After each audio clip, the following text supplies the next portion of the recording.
and snubbed the GOAT, and he has definitely not forgotten. Wait until you hear this. Meanwhile, the decision that will likely change college sports as we know them forever. We'll tell you exactly what it all means.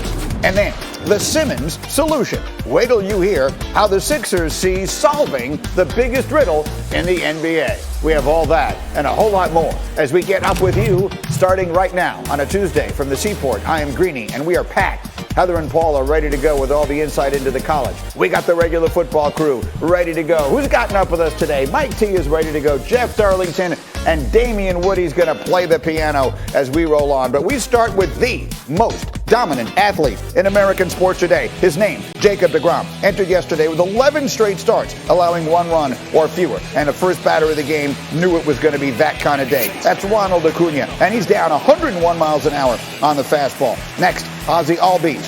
After getting 2 quick strikes, down he goes, chasing a slider. So a comfortable first inning for deGrom, and then, as he walks back to the dugout, he is the part of the first ever check for illegal substances. They look at the glove, the hat, the belt, and all is fine. All smiles for deGrom as he walks away. Top of 2 now. deGrom working with a 1-0 lead after the Mets played for a run in the first inning. He strikes out Abraham Almonte, and then down goes Dansby Swanson. 4 Ks in the first 2 frames for deGrom. Third inning, he's cruising. Oh, look at the snag. Guillermo Heredia smashes one back, and the athletic deGrom makes the play. A few plays later, it's Acuna. He's chasing. deGrom, no hits through 3. Fifth inning now. A little bit of a threat here for the Braves. Second and third, Pablo Sandoval pops out on the first pitch. deGrom's day is done. 5 innings, 1 hit, no runs. Mets win it 4-2, their 7th straight win in a game started by Jacob deGrom, whose ERA is now 0.5 in 12 starts. That's tied for the second lowest in any 12-start span within a season since earned runs became official. He has the lowest whip and opponent batting average in any 12-start span within a season in modern baseball history. He is quite simply, right now, the greatest pitcher that ever lived. We will have Buster Olney join us a little later in this hour for more on deGrom. In the meantime, we jump to the NFL and a fascinating glimpse into the mind of the great Tom Brady, who is set to appear on an episode of HBO's The Shop. In a promotional clip for the episode that they released, Brady had the following to say about an unnamed team who lost interest in pursuing him as a free agent during the 2020 offseason. He said, one of the teams, they weren't interested at the very end. And I was thinking, you're sticking with that? You see the rest of it. I don't know exactly how to clean it up enough that I feel good about saying it, but you know what he's talking about. We don't know who he's talking about, but we know what he's talking about. And before we dive into that, Jeff, I think it is instructive, as the one who actually broke the news of Brady's move here on this show, it's instructive to remind everyone of where we were a year ago March. The idea of signing Brady, which now seems like the ultimate no-brainer, didn't totally feel that way then.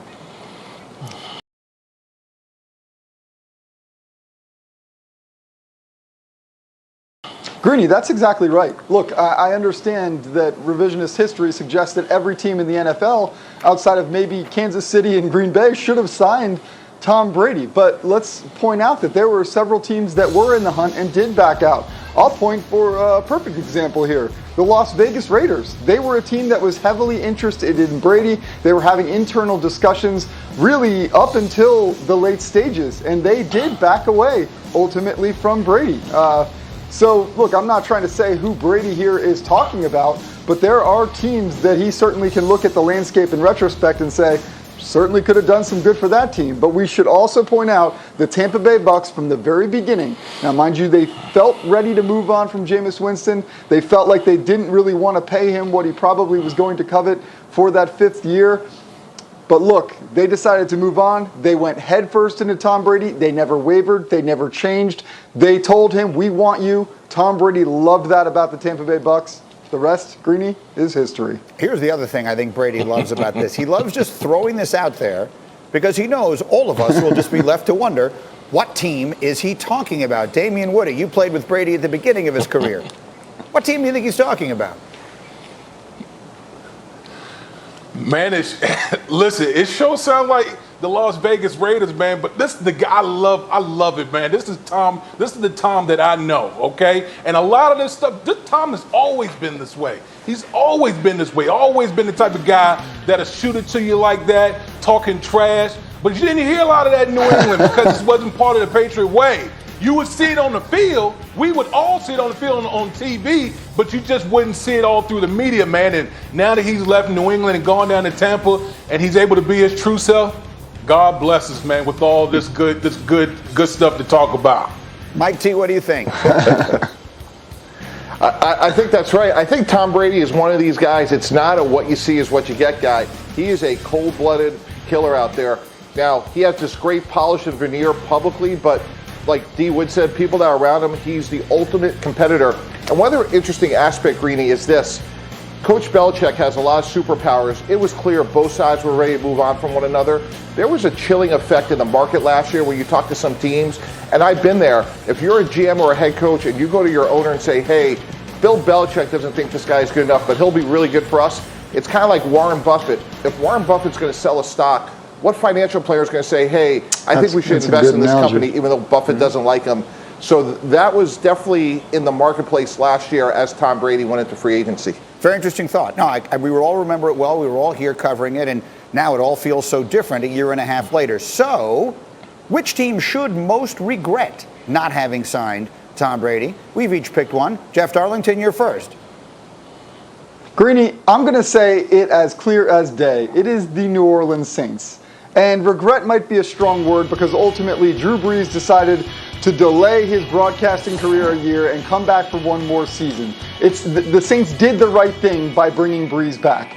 But I think that people still underestimate how close Tom Brady was to signing with the New Orleans Saints up until he ultimately decided on the Bucs. I know that that's going to be a statement that people try to question. It's the truth. And here's the deal. Sean Payton cannot look back and say, man, I would have loved to have Tom Brady last year, because it would also meant that I'd have him for a few more years moving forward. No question in my mind, the Saints, despite understanding they did what they had to do, there is a little bit of, let's call it regret, that Tom Brady is not their quarterback. And of course, Brady went in there and knocked them out of the playoffs in their own building in the postseason. Mike Tannenbaum, who do you think should regret it most? 49ers, two reasons. One, if Nick Bosa was healthy and Brady went there, they would have won the Super Bowl, given all that offensive firepower and that defense. And secondly, Greeny, they could have run the same play this offseason. They could have used all their future picks, moved up, and still drafted Trey Lance. So their plan could have been uninterrupted, and if healthy, would have won the Super Bowl with Tom Brady. Damien Woody, how about you? Greeny, how about the Denver Broncos? I mean, the plethora of offensive weapons that the Denver Broncos had, and they still have a championship caliber defense. So, listen, when you talk about the Denver Broncos, all you needed was a maestro to be able to orchestrate that offense, and who better than Tom Brady to get those young skilled players playing up to their capabilities. So, boy, did they struck out and missed. Yeah, that's a good one. Yeah, those are all good picks, and I understand them all, but I think we're all kind of overlooking the obvious one. How could it not be the New England Patriots? Now, how do you let that guy go? How do you let him finish his career winning Super Bowl somewhere else? That is it's unimaginable to me. If that's not the dictionary definition of regret, I'm not 100% sure what is. Now, Bill, it's your move. We'll see what they do. Speaking of big moves, the Supreme Court made one yesterday. I assume you saw this. The Supreme Court of the United States decided unanimously that the NCAA cannot enforce rules limiting education-related benefits that colleges offer to student athletes. This ruling will help determine whether schools decide to offer athletes tens of thousands of dollars in those benefits. And the opinions were scathing. This was from Justice Kavanaugh. Nowhere else in America can businesses get away with agreeing to not pay their workers a fair market rate on their theory that their product is defined by not paying their workers a fair market rate.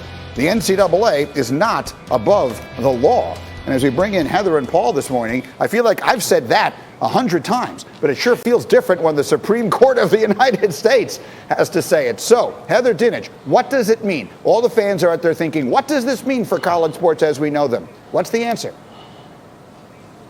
Well, today the answer, it means that campuses can compensate their student athletes as long as it relates to education. So laptops, study abroad programs, expenses that come along with internships, those types of things, right? The NCAA can still implement something, you want to call it the no Lamborghini rule, I think is what Kavanaugh referred to it as. So they're trying to keep this in the box a little bit, but the bigger impact is what has the commissioner's attention here.